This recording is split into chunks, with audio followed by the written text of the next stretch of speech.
Hi guys, it's me Pratiksha and welcome back to my channel. And मैले चाहिँ यो video बनाउनुको special motive चाहिँ for those students who are just getting into the class 11 and I want from the bottom of my heart कि they wouldn't repeat this mistake which I have done है ल without doing delay let's start the video. Okay, first मा चाहिँ the first mistake what I have done, the first mistake is choosing wrong stream actually. कस्तो हुन्छ भन्दाखेरि जस्तै पढ्नको लागि चाहिँ हैन मैले के कारणले पढ्दैछु किन पढ्दैछु वाइ भन्ने कुराको चाहिँ एन्सर आउनु एकदमै इम्पोर्टेन्ट छ हैन तर त्यो वाइ भन्ने आन्सर चाहिँ कसरी आउँछ भन्दा जस्तै तपाईले चाहिँ स्ट्रिम एकदमै राम्रोसँग चुज गर्नुभयो हैन मतलब पुरै सोचेर म यो भन्छु अब जस्तै फर एक्जाम्पल जस्तै म क्लास 11-12 मा साइन्स लिएर पढ्छु साइन्स लिएर पढेपछि पछि गएर प्लस 2 पछि चाहिँ म ब्याचलरमा जोइन हुन्छु ब्याचलरमा जोइन भएर चाहिँ म बीएससी नर्सिङ गर्छु अथवा के एमबीबीएस गर्छु के न के गर्छु भनेर जुन आफ्नो हुन्छ नि वाइ क्लियर क्रिस्टल क्लियर भन्छ नि त्यस्तो राख्यो भने it will help you a lot अनि त्यो वाइ को मतलब थाहा भयो भने बल्ल आफुलाई पढ्न एकदमै सजिलो हुन्छ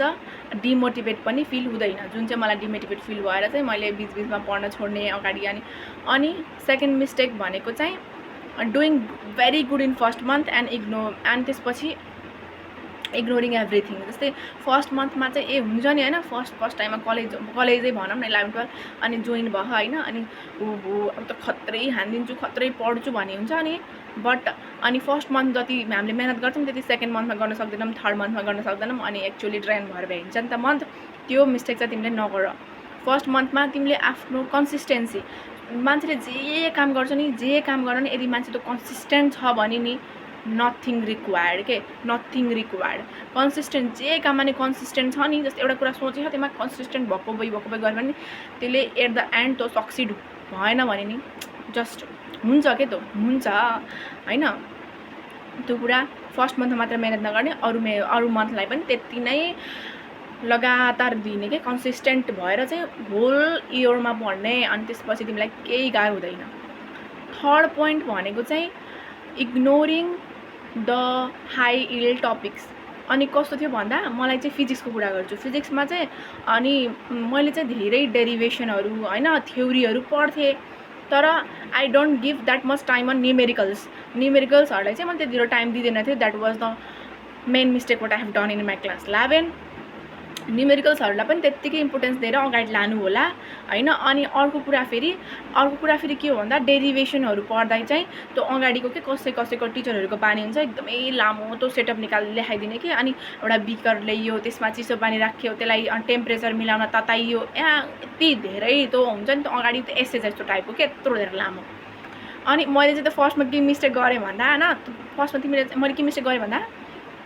उ त्यो अगाडिको त हुन्छ सेटअप गर्यो तातो पानी तताइयो टेम्परेचर नाप्यो त्यो सब हो के हैन जुन main part of the derivation थियो नि त्यो नै छुटाए के अनि बिर्से के एक्जाममा त अगाडिको घुम्दाखेरि त्यो मिस्टेक तिमीहरुले नगर गाइज आई बेग यु नगर त्यो जस्तो मिस्टेक जस्तो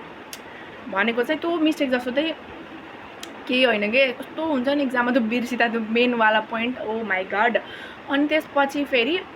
अनि त्यो भयो हैन न्यूमेरिकल्सहरुलाई पनि उत्तिकै इम्पोर्टेन्स दिने डेरिभेसन्सहरु पढ्ने थ्योरी पनि टेने मज्जाले टाइम म्यानेज गर्ने तिमीहरुलाई चाहिँ क्लास 11 मा आइसकेपछि चाहिँ सबभन्दा धेरै गाह्रो हुने भनेको टाइम म्यानेज गर्न हो रुटिन बनाएर मज्जाले पढ्ने है you can do it that है अनि त्यसपछि fourth mistake what I have done was not doing revision timeline अनुसार रिभिजन नगर्ने पढ्ने हैन मैले चाहिँ कस्तो गरे नि 11 मा त्यो भएर मलाई दुःख लाग्छ कि हैन नपढेको भए पनि त हुन्थ्यो नि अनि त्यस्तै यहाँ पढेको थिएन के एक्जाम पनि नराम्रै भयो भन्नुहुन्थ्यो तर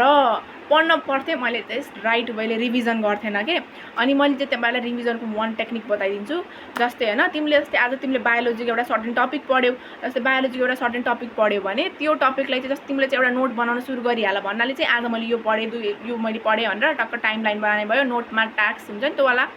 रिमाइन्डर त्यो पनि गर्न पाइयो हैन 2 दिनपछि रिमाइन्डर दे मलाई नोटले हैन नोभेम्बर दिएपछि त्यो पढ्न सुरु गर्ने यति टाइममा दे जस्तो जुन टाइममा तिमीले पढ्यौ त्यही टाइममा रिमाइन्डर राख हैन आई होप मैले के भन्दा तिमीले त्यो बुझिराखौ भनेर अनि त्यसपछि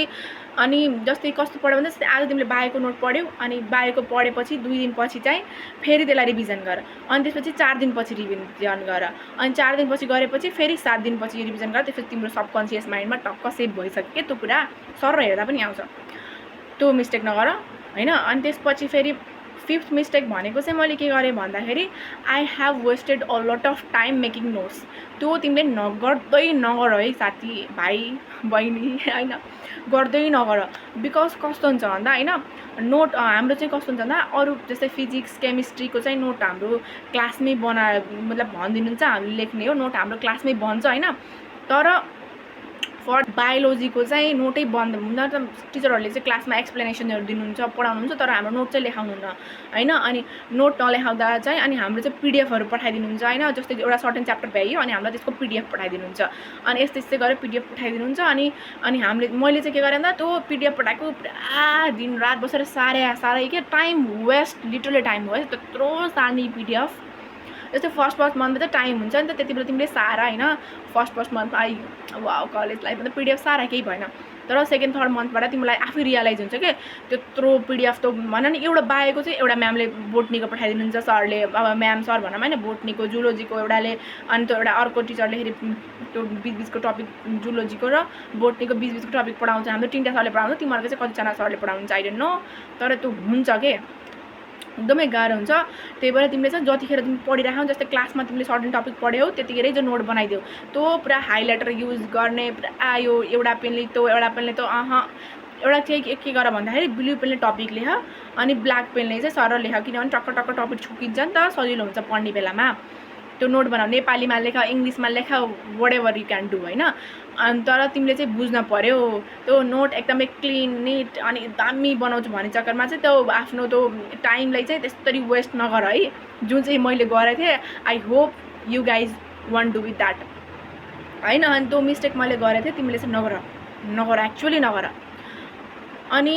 त्यही भयो थियो अनि तिमीलाई चाहिँ मैले एउटा कस्तो टिप्स दिन्छु भन्दा हैन त्यो तिमीले क्लासमै नोट बनायौ अनि तिमीले चाहिँ अर्को एउटा बुक किन कुन बुक किन भन्दाखेरि जस्तै अब आफ्नो स्कुलकोले आफ्नो त्यो पब्लिकेसनको बुक भनिदिनुहुन्छ त्यही पनि तिमीहरूले चाहिँ टेक्स्ट बुक अफ बायोलोजी किन तिमीले यो बुक किनेर रिग्रेट चाहिँ अवश्य गर्दैनौ कि किनभने त्यो बुक एकदमै राम्रो हाइलाइटेड वर्डहरू छ कलरफुल बुक छ कि हैन मजाले पढ्नलाई एकदमै सजिलो हुन्छ त्यही भएर त्यही बुक लिएर पढ अनि तिमीहरूले चाहिँ पछि गएर रिग्रेट लेखेर दिन्छु गर्दैन कि त्यो बुक किनेर एकदमै राम्रो छ बुक डायग्रामहरू प्र्याक्टिस अनि एकदमै धेरै डायग्रामलाई फोकस गर डायग्रामहरू बनाउँदै पढ्दै तिन लाइफ साइकलहरू हुन्छ फ्यामिलीहरू हुन्छ तिमी मजाले पढ हैन नआत्तेउ हैन टाइम म्यानेज गर अनि कुनै कुरामा तिमीलाई क्वेरी छ भने मलाई सोध त्यसरी पढ हैन अनि that much for this video अनि डोन्ट फर्गेट टु सब्सक्राइब अनि कुनै क्वेरीजहरू छ कसरी पढौँ दिदी कुन बुकहरू किनौँ कस्तो के हुन्छ भनेर के सजेसन्स अथवा केही एडभाइसहरू चाहिन्छ भने let me know in the comment section thank you guys by